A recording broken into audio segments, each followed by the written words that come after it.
Please subscribe to the channel Sufyan TV for more latest Islamic videos. Do not forget to press the bell icon for instant updates. इतना पतला वो लिबास पहनती थी, इसलिए उस अजाब में वो गिरफ्तार कर दी गई। मैं पूछना चाहता हूँ, ऐ इस्लाम की मुकद्दस शहजादियों, तुम्हारा जिस्म बहुत नाजुक है, तुम बहुत कमजोर हो, तुम्हें सिनफे नाजुक कहा गया है। मर्द तो मर्द है, अगर अल्लाह अपना अजाब पत्थर और पहाड़ों पर डाल दे तो पहाड़ भी अल्लाह के अजाब को बर्दाश्त नहीं कर सकते। मेरी बहनों, तुम अल्लाह के अजाब को कैसे बर्दाश्त कर सकोगी? तुम्हारा ये नाजुक वजूद अल्लाह के अजाब को किस कदर बर्दाश्त करने की ताकत रखता है, जरा सोचो तो सही। आज तुम अपने हुस्न की नुमाइश कर रही हो, आज तुम बारीक और पतले कपड़े पहन करके अपने हुस्न को दुनिया के सामने जाहिर कर रही हो। क्या तुम्हें डर नहीं लगता? ये तुम्हारा हुस्न ज्यादा दिन तक तुम्हारे पास न रह सकेगा। जवानी कितने दिन के लिए आती है? जवानी आती है जाने के लिए, जवानी आती है खत्म होने के लिए। ज्यादा से ज्यादा जवानी 10 से 15 साल तक तुम्हारे पास रहेगी। अपनी जवानी की उम्र में तुम अपने हुस्न की नुमाइश कर लो, तुम अपने हुस्न की खूब नुमाइश करोगी। उसके बाद फिर क्या है? जिस हुस्न की तुम नुमाइश कर रही हो, ये नुमाइश तुम्हारा करना इसी तुम्हारे खूबसूरत चेहरे को कभी कब्र के कीड़े खाएंगे, कभी कब्र की मिट्टी खाएगी। अपनी बड़ी बड़ी आंखों में काजल लगाकर, अपनी खूबसूरत आंखों में काजल लगाकर बार बार आईनों को देखती हो और बार बार औरतों पे फख्र महसूस करती हो कि मेरी आंखें इतनी खूबसूरत है, मेरा चेहरा इतना खूबसूरत है। अरे नादानो, तुम्हारे खूबसूरत चेहरे की हकीकत क्या है? अगर तुम्हारे चेहरे पर चंद फुंसियां निकल आए तो तुम्हारा शौहर भी तुम्हारी तरफ निगाह उठाकर देखने को तैयार न होगा। मगर अल्लाह अकबर, इस दुनिया के अंदर अपने चेहरे को हसीन बनाने के लिए, अपने चेहरों को खूबसूरत बनाने के लिए इस कदर एहतमाम करती हो और खूबसूरत चेहरे पे इतना मटक मटक कर इतराती हो। ये तुम्हारा खूबसूरत चेहरा कब्र के अंदर 3 दिन के अंदर बिगड़ जाएगा। 3 दिन के अंदर इसे कब्र के कीड़े खाएंगे। हजरत सईद इब्न मुसय्यब रहमतुल्लाहि ताला अलैह फरमाते हैं, जब हजरत अली मुर्तजा के साथ मैं कब्रिस्तान गया तो मैंने जाने के बाद क्या देखा? अली मुर्तजा ने कब्र वालों को सलाम किया और सलाम करने के बाद पूछा, ए कब्र वालों, तुम्हारा क्या हाल है, तुम्हारी क्या कैफियत है? तो एक कब्र से आवाज आई, अली क्या पूछते हो? जिस खूबसूरत बालों को हम दिन में कई मर्तबा संवारते थे, वो बाल हमारी खोपड़ियों से झड़ चुके हैं। ए अली के मुर्तजा, जिन आंखों पर हम बहुत फख्र करते थे, वो आंखों के गुदे बह बह करके गालों से गिर रहे हैं। जिस चेहरे के और गालों की सुर्खी पर हम इतराते थे, उन गालों के गोश्त को कीड़ों ने खाना शुरू कर दिया है। अब तुम हमारा हाल क्या पूछते हो? जिस जिस्म पर परफ्यूम लगाकर, जिस जिस्म पर इत्र लगाकर दुनिया के सामने फख्र महसूस करते थे, उस जिस्म को अजदहे डस रहे हैं। ए अली, अब हम तुम्हें अपना क्या हाल सुनाए? ए इस्लाम की मुकद्दस शहजादियों, अपने बड़े बालों की नुमाइश के लिए तुम इस कदर सरगर्दा नजर आती हो, इस कदर को लाहौर पर कोशा नजर आती हो। ये तुम्हारे बाल तुम्हारी कब्र में झड़ जाएंगे, ये तुम्हारी आंखें इसे कब्र के बिच्छू खाएंगे, हशरातुल अर्द इसे खाएंगे। और अल्लाह के रसूल तो यहां तक फरमाते हैं, आज औरतें अपने हुस्न का गलत इस्तेमाल करके कभी किसी गैर महरम लड़के से मोहब्बत का पैगाम देती नजर आती है। प्यारो मोहब्बत के नाम पर अजनबी लड़कों से दोस्ती करती नजर आती है। और यह आज फैशन बन चुका है, इसे ऐब नहीं समझा जाता। वो औरतें कान खोलकर सुन ले जो लोगों से गलत ताल्लुकात कायम करती हैं। फरमाया गया, जिन औरतों ने दूसरे मर्दों से ताल्लुकात कायम करना तो बहुत बड़ा जुर्म है। एक मर्तबा अपना हाथ किसी दूसरे मर्द के हाथ में दिया होगा, उस औरत पर अल्लाह उसकी कब्र में 99 सांप मुसल्लत फरमाए गए और उसमें से एक सांप की ताकत का आलम यह होगा कि वो सांप अगर सांस ले दुनिया में, वो सांप अगर दुनिया में सांस ले तो उसकी सांस की गर्मी से पूरी दुनिया के इंसान मर जाए, और अगर वो सांप किसी पहाड़ पर अपनी दुम को मार दे तो पहाड़ रेजा रेजा हो जाए। इतना ताकतवर वो सांप है। ऐसे ऐसे ताकतवर 99 सांप उस औरत पर मुसल्लत किए जाएंगे जिसने एक मर्तबा अपना हाथ किसी गैर मर्द के हाथ में दिया होगा। आज लड़कों से दोस्ती फैशन समझा जा रहा है। बच्चियां सज धज कर स्कूल और कॉलेज का रुख इसलिए करती हैं, इल्ला माशाअल्लाह सबकी बात नहीं करता कि लड़के उन्हें देखें, उनकी तरफ मुतवज्जे हों। अल्लाह के रसूल सल्लल्लाहु अलैहि वसल्लम ने फरमाया, मैंने मेराज की रात एक मंजर देखा कि आग की कैंची से कुछ औरतों की जिल्दें काटी जा रही है। आग की कैंची से उनकी जिल्दें काटी जा रही है।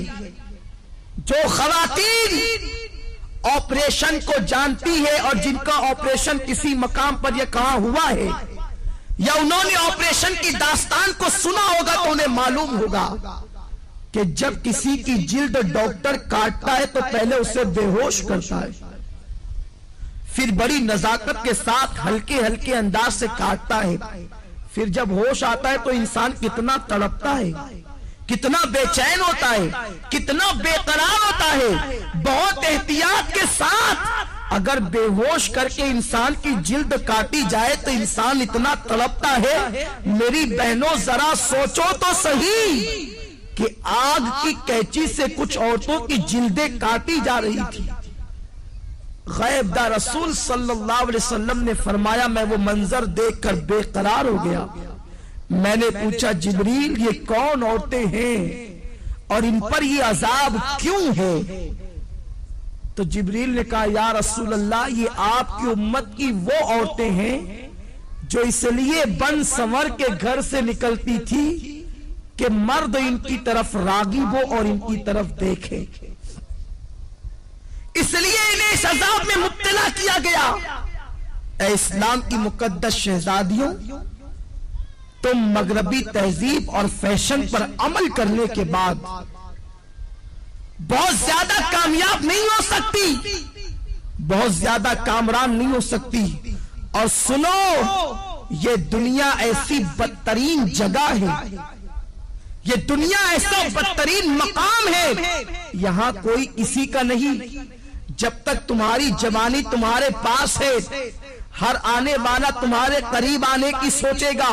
तुम्हारे हुस्न को फूल की तरह जो हुस्न अल्लाह ने अता किया है उसको मल देने के बाद वो ऐसा गायब होगा कि फिर तुम्हें कहीं नजर नहीं आएगा।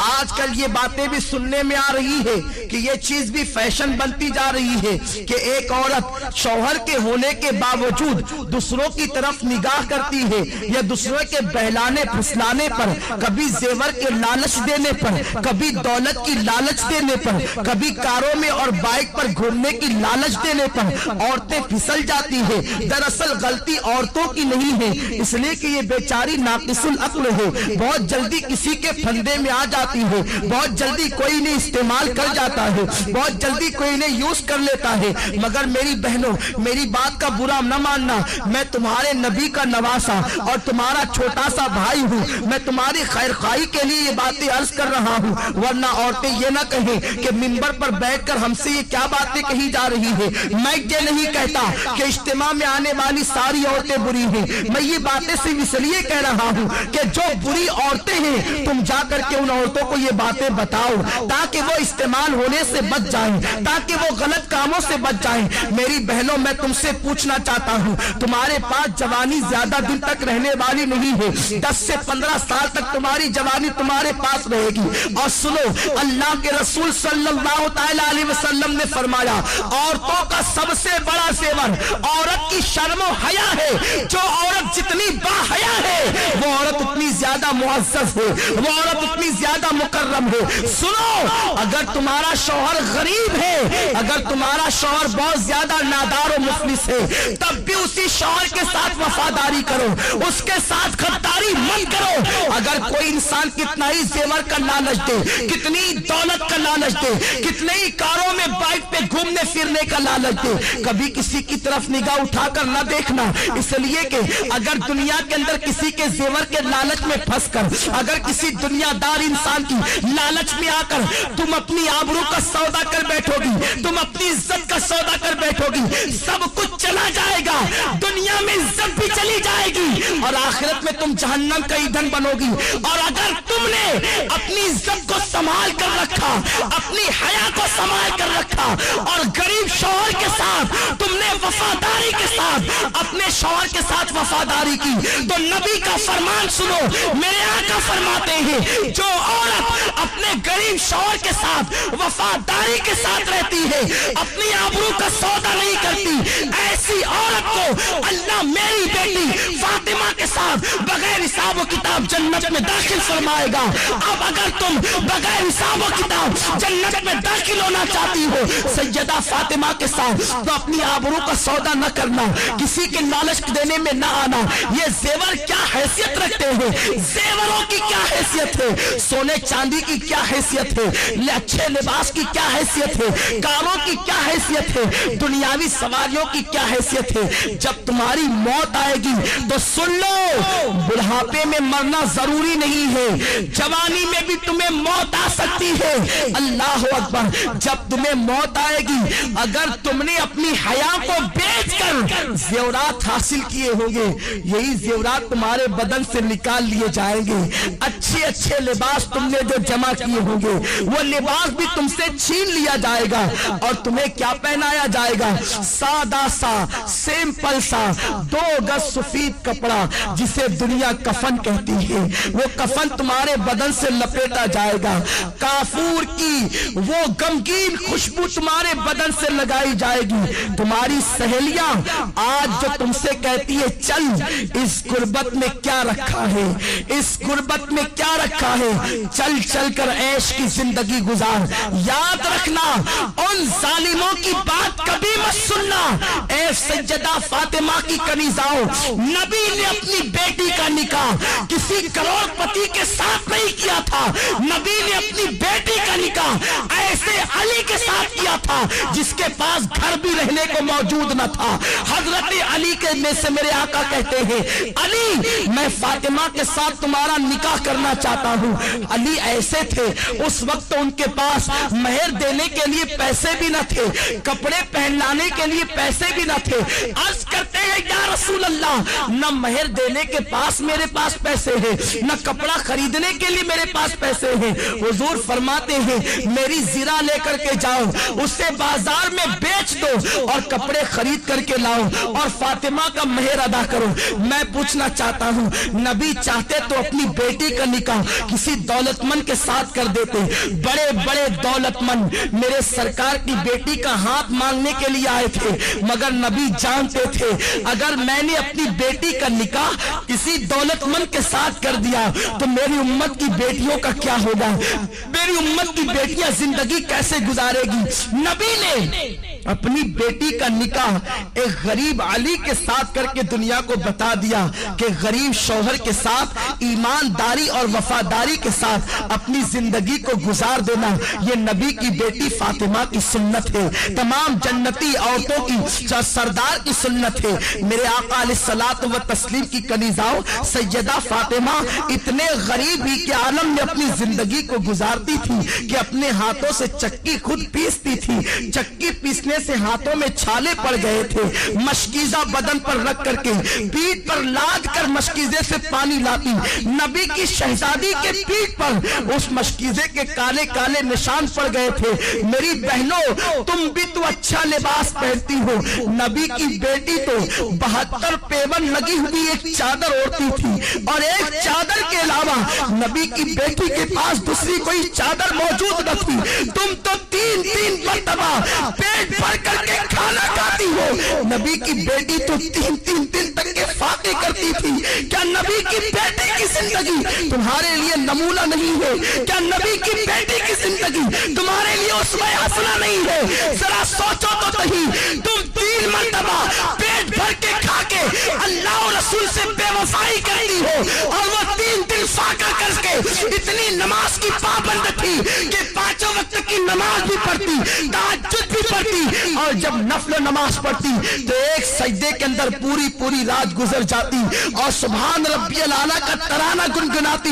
جب فجر کی اذان سنتی تو حسرت کے ساتھ سر کو سجدے سے اٹھاتی اور کہتی اے اللہ تو نے رات اتنی چھوٹی بنائی کہ تیرے محبوب کی بیٹی فاطمہ دل کھول کے سجدہ بھی نہ کر سکی. اے خاتون جنت کی کنیزاؤ تم مسلمان ہو, تمہاری تقدیر کا ستارہ بہت عروج پر ہے. اللہ نے تمہیں ایمان کی دولت دی ہے. غیر مسلم عورتوں کو دیکھ کر ان کی طرح بننے کی کوشش نہ کرو. فلموں میں ہیروئن کو دیکھ کر ان کی طرح بننے کی کوشش نہ کرو. ذرا سوچو تو صحیح. میرے آقا فرماتے ہیں میں نے عورت کی عزت کو کعبے سے بھی بلند کر دیا ہے. تمہاری عصمت کو نبی نے کعبے سے بلند کیا ہے. تمہیں اپنے آپ کا کوئی خیال نہیں. تم پارکوں میں جا کر اللہ اکبر اللہ کی نافرمانی کر رہی ہو. اور سنو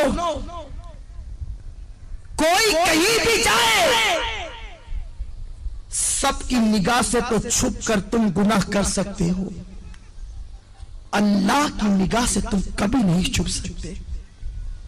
قرآن کہتا ہے ان اللہ کان علیکم رقیبا. تم جہاں کہیں ہو اللہ تم پر سخت نگرانی فرما رہا ہے. دوسرے مقام پر میرے رب نے فرمایا واتقوا اللہ ان اللہ خبیر بما تعملون. اللہ سے ڈرو کہ وہ تمہارے ایک ایک پل کی خبر رکھتا ہے. اور یہ بھی سن لو میری بہنوں, اگر تم نے اللہ سے ڈر کر گناہوں سے توبہ کر لی تو اللہ کے رسول فرماتے ہیں جو اللہ سے ڈرتا ہے اللہ اسے سب سے بے نیاز کر دیتا ہے. اللہ محتاجی کو دور کر دیتا ہے. جو اللہ سے ڈرتا ہے اللہ اسے ایسی جگہ سے روزی عطا کرتا ہے جہاں پر اس کا گمان بھی نہیں جاتا. آؤ میں آپ کو استقامت فی الدین کے حوالے سے اور اللہ کے خوف کے حوالے سے ایک بڑی پیاری حکایت پیش کروں. امام یافعی علیہ رحمت و رضوان فرماتے ہیں میری بہنیں غور سے سنیں اور اللہ کا خوف اپنے دل کے اندر پیدا کریں. جب ایک عورت اللہ سے ڈر کر گناہوں کو ترک کر دیتی ہے تو اللہ اس کے مقام کو کتنا بلند فرما دیتا ہے. امام یافعی رحمت اللہ تعالی علیہ فرماتے ہیں 2 دوست تھے, دونوں میں بہت زیادہ پیار و محبت تھی, ایک دوسرے سے بڑی محبت کرتے تھے, مگر ایک نوجوان کی کیفیت یہ تھی کہ وہ جلتے ہوئے انگاروں میں ہاتھ ڈال دیتا, اس کے ہاتھ پر آگ اثر نہیں کرتی تھی. وہ جلتے ہوئے کڑاہوں میں ہاتھ ڈال دیتا, تیل کی کڑک اس کے ہاتھ پر اثر نہیں کرتی تھی. وہ بڑے بڑے انگارے ہاتھ سے پکڑ لیتا, آگ اس کے ہاتھ کو نہیں جلاتی تھی. لوگ حیران رہتے تھے آخر اس کے اندر خصوصیت کیا ہے, اس کی خاصیت کیا ہے کہ آگ اس کے ہاتھ پر اثر نہیں کرتی. ایک مرتبہ اس کا جو بہت زیادہ قریبی دوست تھا اس نے پوچھا یار ذرا یہ تو بتا آخر آگ تیرے ہاتھوں کو کیوں نہیں جلاتی ہے؟ تو آگ کو ہاتھ میں لے لیتا ہے، آگ تیرے ہاتھ پہ اثر کیوں نہیں کرتی ہے؟ یہ تو بہت تعجب کی بات ہے۔ اس نوجوان نے کہا یہ بہت بڑا راز ہے دوست، میں نہیں بتا سکتا۔ آخرکار اس نے بہت زیادہ پریشر کیا اور پھر اس دوست نے کہا سن لے، اگر تم میرے اس راز کی بات کو سننا چاہتا ہے تو سن۔ میری بہنوں سے کہتا ہوں، میری بہنوں تم بہت غور سے اس حکایت کو سنو، شاید یہی حکایت آپ کی زندگی کے اندر انقلاب پیدا کر دے۔ وہ نوجوان کہتا ہے میرے بھائی دراصل معاملہ یہ ہے، میں نوجوان تھا، میں نے جوانی کی دہلیز پہ قدم رکھا، میرے پاس حسن بھی تھا، میرے پاس دولت بھی تھی، میرے پاس سب کچھ تھا، میں بڑے مالدار باپ کا بیٹا تھا۔ جب میں نے جوانی کی دہلیز پہ قدم رکھا تو مجھے عیاشیوں کی فکر ہوئی۔ ظاہر سی بات ہے جب انسان کے پاس دولت آتی ہے تو وہ عیاشی کی طرف بڑھتا ہے، وہ کسی نہ کسی کی عصمت کا سودا کرنے کا سوچتا ہے۔ وہ نوجوان کہتا ہے ایک رات میں کھانا کھا کے گرمیوں کے موسم میں اپنے گھر کے اوپر کے چھت پر ٹیرس پر گھوم رہا تھا، ٹہل رہا تھا، میں نے کیا دیکھا کہ میرے گھر کے سامنے ایک بہت خوبصورت لڑکی ٹہل رہی ہے۔ جب میں نے اس لڑکی کو دیکھا تو اس سے میرے دل میں محبت پیدا ہو گئی، میں نے اس لڑکی سے گفتگو کرنا چاہیے۔ میں نے اس لڑکی سے کہا تجھے جتنی دولت چاہیے لے لے مگر تم میرے ساتھ میں جیسا کہوں ویسا ہی کرنا۔ مگر وہ لڑکی کوئی معمولی لڑکی نہیں تھی، وہ آج کل کی آوارہ لڑکیوں کی طرح، آج کل کی اسکول اور کالج کی اپنی مرضی سے جینے والی لڑکیوں کی طرح لڑکی نہیں تھی۔ اس لڑکی کے ماں باپ نے اس کی پرورش ٹی وی اور وی سی آر کے سائے میں نہیں کی تھی، بلکہ وہ لڑکی ایک نیک اور پرہیزگار ماں باپ کی بیٹی تھی۔ اس کے ماں باپ نے اس کی پرورش جو ہے وہ ناولوں کے سائے میں، ہیروئن اور ہیرو کی زندگی کے سائے میں نہیں بلکہ سیدہ فاطمہ کے کردار کے سائے میں کی تھی، قرآن مقدس کی تعلیم کے سائے میں کی تھی۔ جب اس لڑکی کے سامنے اس نوجوان لڑکے نے دولت کو پیش کر کے اس کی عصمت کا سودا کرنا چاہا تو لڑکی نے بڑا پیارا جواب دیا، اے نوجوان لذت کے لیے گناہ مت کر، لذت چلی جائے گی گناہ باقی رہ جائے گا۔ لذت کے لیے گناہ مت کرو، یہ لذت چلی جانے والی چیز ہے، اور گناہ ایک مرتبہ گناہ کے دفتر میں لکھ دیا گیا وہ ہمیشہ باقی رہے گا۔ ارے ایک گناہ کا عذاب انسان برداشت نہیں کر سکتا، انسان ہزاروں گناہ کرتا۔ قرآن کہتا ہے اِنَّا بَطَشَ رَبِّكَ لَشَدِيدٌ، تیرے رب کی پکڑ بڑی سخت ہے۔ اے میری بہنوں کم از کم اپنے آپ سے تو تم محبت کر لو، اللہ کا عذاب بڑا خطرناک ہے۔ ساری دنیا مل کر اس کے ایک چھوٹے سے عذاب کو برداشت نہیں کر سکتی، تم اتنے گناہ کر کے اتنے بے باکی کے ساتھ زندگی گزارتے ہو، تمہیں اللہ کا ڈر نہیں ہے، تمہیں مرنا نہیں ہے، کہ تمہیں قبر میں نہیں جانا ہے۔ وہ نوجوان کو اس لڑکی نے کہا لذت کے لیے گناہ مت کر، لذت چلی جائے گی گناہ باقی رہ جائے گا۔ وہ نوجوان کہتا ہے میں اس لڑکی کے پیچھے لگا رہا، وہ لڑکی مجھے اللہ سے ڈراتی رہی۔ آخر کیا ہوا، ہمارے شہر میں قحط سالی کا زمانہ آیا، سوکھا پڑ گیا، قحط پڑ گیا، ہر غریب امیر کے دروازے پر بھکاری کی طرح کھڑے ہو گئے۔ میں مالدار باپ کا بیٹا تھا، میرے باپ نے مجھے بہت سارا اناج دیا، کہا بیٹا تقسیم کرو۔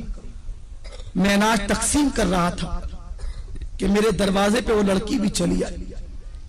میں نے اس لڑکی کو قطار میں دیکھا، میں خوش ہو گیا کہ آج اپنی دل کی خواہش پوری کروں گا۔ میں نے جلدی اپنے نوکروں سے کہا کہ اس سب کو دے کر کے بھگا دو، اور اس لڑکی کو میں نے اپنے کمرے میں بلایا۔ لڑکی سے پوچھا کیا بات ہے، کیوں آئی ہو، آنے کی وجہ کیا ہے؟ لڑکی نے کہا اے نوجوان تو جانتا ہے کہ میری شادی ہو چکی اور میرے 3 بچے ہیں، میں ماں ہوں، میرے بچے بھوک کی وجہ سے تڑپ رہے ہیں، خدا کے لیے کچھ اناج دے دے تاکہ میرے بچوں کی زندگی بچ جائے۔ اس نوجوان نے کہا اے لڑکی میں تیرے قدموں میں دولت کا اور اناج کا انبار لگا دوں گا، تو ایک مرتبہ میرے دل کی تمنا کو پورا کر۔ लड़की ने कहा तेरे दिल की तमन्ना क्या है? तो उस नौजवान ने कहा कि मैं तेरे साथ जिना करना चाहता हूं। लड़की लरस गई और कहने लगी नादान, अल्लाह से डर। अल्लाह के रसूल फरमाते जब कोई लड़का और लड़की जिना करते हैं तो उनका ईमान उनके सीनों से निकल जाता है, ईमान दिलों से रुखसत हो जाता है। और अल्लाह के हबीब फरमाते हैं जब कोई मुसलमान मर्द और औरत बदकारी यानी जिना करते हैं तो जमीन रोकर अल्लाह से कहती है ए अल्लाह तू मुझे इतनी ताकत दे देता कि मैं फट जाऊं और इन दोनों को अपने अंदर दबोचूं। इतना बदतरीन जुर्म है जिना। अल्लाह से डर, तू क्या कह रहा है? उस नौजवान ने जवाब दिया अगर तू मेरे दिल की ख्वाहिश को पूरा नहीं कर सकती तो मैं तेरी बात पूरी नहीं कर सकता। लड़की चली गई। जब वो गई तो उसने क्या देखा, उसके बच्चे रो रहे। कहते हैं मां अगर तू हमें खाना नहीं खिला सकती तो अपने हाथों से हमारा गला दबा के हमें मार डाल ताकि हम भूख की शिद्दत से तो बच जाए। मेरी बहनों जरा सोचो, एक मां के सामने जब बच्चे जिंदगी और मौत की भीख मांग रहे होंगे तो उस मां की ममता ने क्या कहा होगा। लड़की ने सोचा बच्चों की, 3-3 बच्चों की जिंदगी एक तरफ है और जिना एक तरफ है। अगर मैं जिना कर लूं और अनाज हासिल करके बच्चों को खिला दूं मेरे बच्चे तो बच जाएंगे, बाद में मैं तौबा कर लूंगी। तौबा का दरवाजा तो खुला है। और ये कह के वो चल पड़ी। ये शैतान का सबसे खतरनाक जाल है कि अभी तो गुनाह करो बाद में तौबा कर लेंगे। हमेशा सोचो तुम्हारे पास गारंटी क्या है कि तुम्हें गुनाह करने के बाद तौबा का मौका मिलेगा। क्या गुनाह करते करते मर गए तो क्या होगा? हमारे मोहल्ले की बात है, एक खातून रात 12 बजे के बाद फिल्म देख रही थी। घर में अकेले तन्हा बैठे, फिल्म देखते देखते उसका इंतकाल हो गया। पूरे मोहल्ले में हंगामा हो गया कि इस औरत का इंतकाल फिल्म देखते देखते हुआ। मोहल्ले के 80% लोगों ने उसका जनाजा नहीं पढ़ा और आज भी दुनिया उस पर लानत और मलामत कर रही है। कहीं ऐसा तो नहीं कि कोई गुनाह करते करते आपको ही मौत आ जाए और सारी दुनिया क़यामत तक आपका जिक्र करके आपको मलामत करे? तो ये मत सोचना कि गुनाह करने के बाद तौबा का मौका मिल जाएगा। अगर गुनाह करते करते मौत आ गई तो क्या होगा? मेरे आका फरमाते हैं जो जिस हाल में मरेगा उसी हाल में उठाया जाएगा। अगर गुनाह करते करते मरोगे तो उसी कैफियत में उठाए जाओगे। तो बहरहाल वो लड़की चल पड़ी। मुख्तसर अर्ज कर रहा हूं। रास्ते में आई तो उस लड़की ने सोचा कि अगर मैं गुनाह कर लूं और बच्चों की जिंदगी न बचे तब, अगर अल्लाह चाहे तो वो खाने के बाद भी मर सकते हैं। जरूरी तो नहीं कि कोई भूखा ही मरे, खाने के बाद भी बच्चे मर सकते हैं। तो बच्चों की जिंदगी के लिए अपनी इस्मत पर दाग क्यों लगाऊं? जिस रसूल के सदके मुझे इज्जत मिली, वकार मिला, जिंदगी मिली, मैं उस रसूल का दिल क्यों दुखाऊं? ये सोचकर वो गई और नौजवान से कहा मेरे बच्चों पे रहम करके कुछ दे दे। तो उसने कहा तू मेरी दिल की ख्वाहिश पूरी कर, मैं तेरी ख्वाहिश पूरी कर दूंगा। लड़की ने कहा ए नौजवान कान खोल के सुन ले, अपने एक एक बच्चे को भूख से तड़प तड़प कर मरता देखना तो गवारा कर लूंगी, मगर नबी की नाफरमानी नहीं करूंगी, कभी गुनाह की तरफ नहीं जाऊंगी। ये कहकर वो लड़की पलट गई और आकर हजरत फातिमा की सुन्नत को अदा किया। वुजू किया और सर सजदे में रखकर कहती है मौला तूने कहा है गुनाह से बचने के लिए मैं बच गई, अब मेरे बच्चों की जिंदगी बचाना तेरे करम का काम है। इधर ये दुआ कर ही रही थी, उधर दरवाजे पे दस्तक हुई। दरवाजा खोल के देखा तो वही नौजवान अपने नौकरों के साथ खड़ा है। اس کے ہاتھوں میں بہت سارے روپیوں کے تھال اور اناج موجود ہے، کھانا موجود ہے۔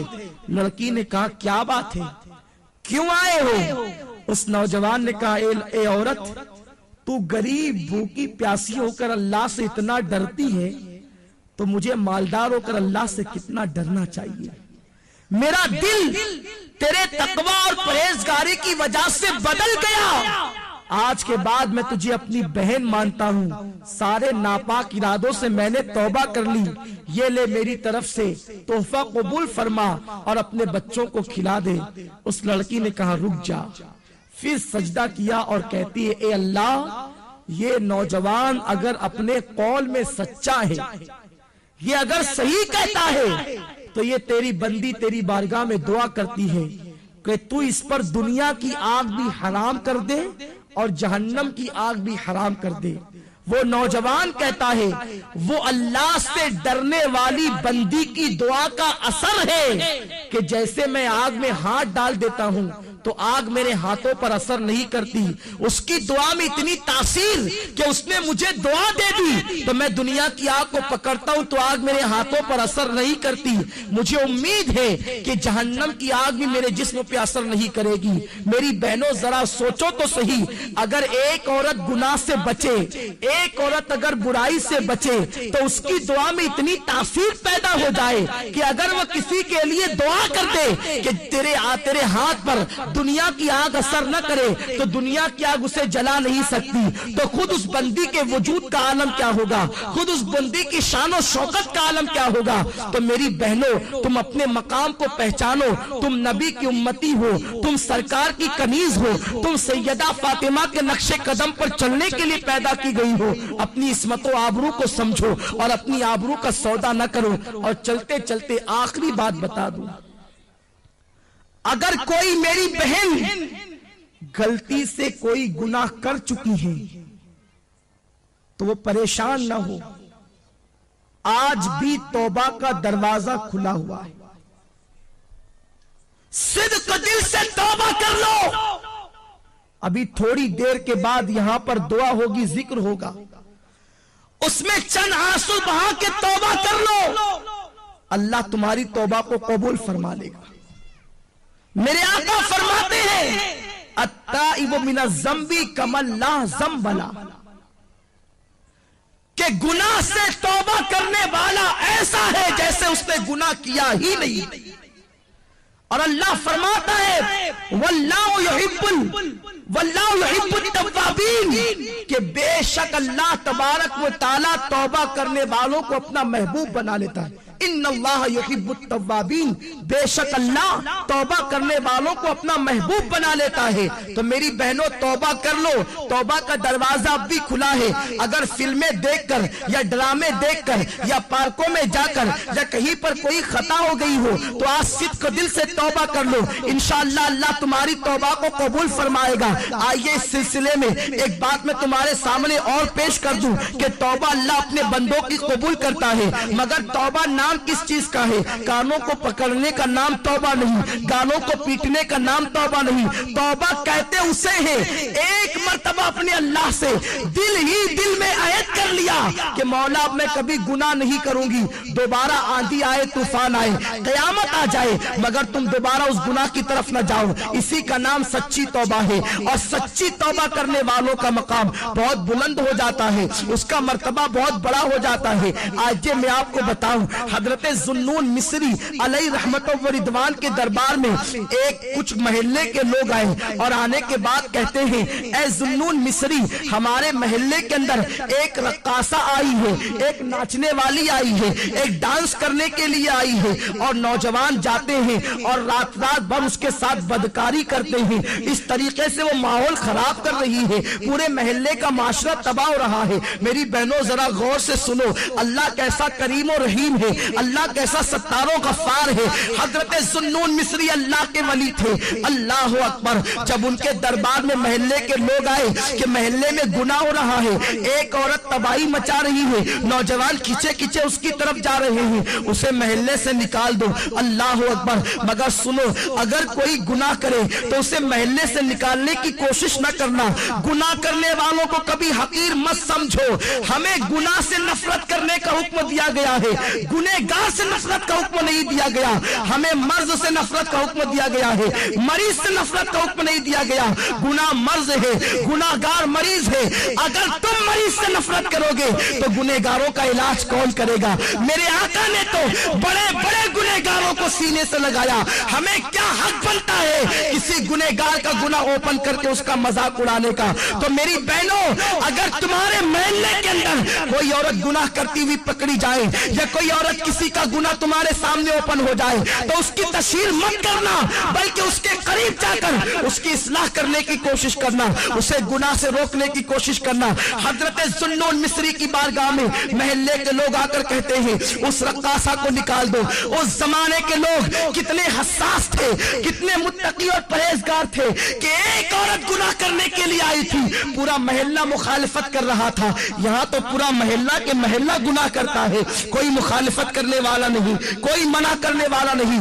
بہرحال حضرت ذوالنون مصری نے فرمایا وہ عورت فاحشہ ہے نا, وہ عورت بدکارہ ہے نا, وہ عورت زنا کرواتی ہے, وہ عورت بدکاری کرتی ہے, ٹھیک ہے تم چلے جاؤ, انشاءاللہ میں اس کا علاج کر دوں گا. اس کے بعد حضرت ذوالنون مصری رحمت اللہ تعالی علیہ جاتے ہیں اور جانے کے بعد اس کے دروازے پر بیٹھ جاتے ہیں. جب اس کے دروازے پر بیٹھ جاتے ہیں محلے کے جتنے لڑکے آتے ہیں ذوالنون مصری جیسے ولی کو دیکھ کر بھاگ جاتے ہیں. حضرت ذوالنون مصری ان نوجوانوں کو سمجھاتے ہیں برائی نہ کرو, یہ بہت بری چیز ہے, اس سے روزی ختم ہوتی ہے, اس سے چہرہ مسخ کیا جاتا ہے, اس سے چہرہ بدل جاتا ہے, اس سے انسان تباہ ہوتا ہے, اس سے انسان بدنام ہوتا ہے, اس سے انسان کی زندگی کم کر دی جاتی ہے. غرض کے زنا کی برائیاں وہ بتا رہے ہیں. وہ عورت سج دھج کے گھر میں بیٹھی ہے کہ آج میرے یہاں کون آتا ہے. سارے لڑکوں کو شام ہی سے ذوالنون مصری نے رخصت کر دیا اور اس کی کنیز جب دروازے پر آئی تو ذوالنون مصری اس سے کہتے ہیں تیری مالکہ سے کہنا آج تجھ سے ملنے کے لیے ذوالنون آ رہا ہے, ایک رات کی قیمت کیا ہے. وہ لرز گئی کہ حضرت ذوالنون مصری اتنے بڑے ولی کہلاتے ہیں اور وہ میری رات کی قیمت پوچھ رہے ہیں. کنیز نے آ کر بہرحال بتا دیا. حضرت ذوالنون مصری اتنی قیمت لے کر کے گئے اور اس لڑکی سے کہتے ہیں میں تو یہ قیمت دے رہا ہوں, اب رات بھر تمہاری میرے قبضے میں ہے, رات بھر تمہاری میرے پاس ہے, جیسا میں کہوں گا تمہیں ایسا ہی کرنا پڑے گا. لڑکی نے کہا میرا کام تو دولت کمانا ہے, تم جو کہو گے میں وہی کروں گی. اس کے بعد حضرت ذوالنون مصری نے اس کو پیسے دیے اور فرمایا آج کی تیری رات میرے لیے ہے. فرماتے ہیں بیٹی اسلام کی بیٹی ہر بیٹی اسلام کی بیٹی ہوا کرتی ہے, یہ تو نے جو قیمت لی ہے اب جلدی سے جا کے غسل کر اور یہ نیا لباس میری طرف سے پہن لے. اس لڑکی نے غسل کیا, لباس پہنا. وہ عجیب عجیب سوچ رہی تھی کہ میرے ساتھ ذوالنون جیسا بوڑھا کیا کرے گا. حضرت ذوالنون مصری رحمت اللہ تعالی علیہ اس لڑکی سے کہتے ہیں بیٹی آج رات تجھے کچھ نہیں کرنا ہے. مصلی بچھاتے ہیں اور پیچھے اس لڑکی کو کھڑا کرتے ہیں اور اس کے بعد کہتے ہیں بیٹی تجھے نماز پڑھنا ہے. اس فاحشہ زانیہ عورت نے کہا اے ذوالنون آج تک نماز کسے کہتے مجھے نہیں معلوم. ایک مسلمان ماں کے گھر میں پیدا ہوئی تھی مگر میری ماں نے غربت کی وجہ سے مجھے اس کاروبار پہ لگا دیا. اس کے بعد سے آج تک میں تو مسلمان رہی مگر نہ نماز کیا ہے مجھے نہیں معلوم, کلمہ کیا ہے مجھے نہیں معلوم.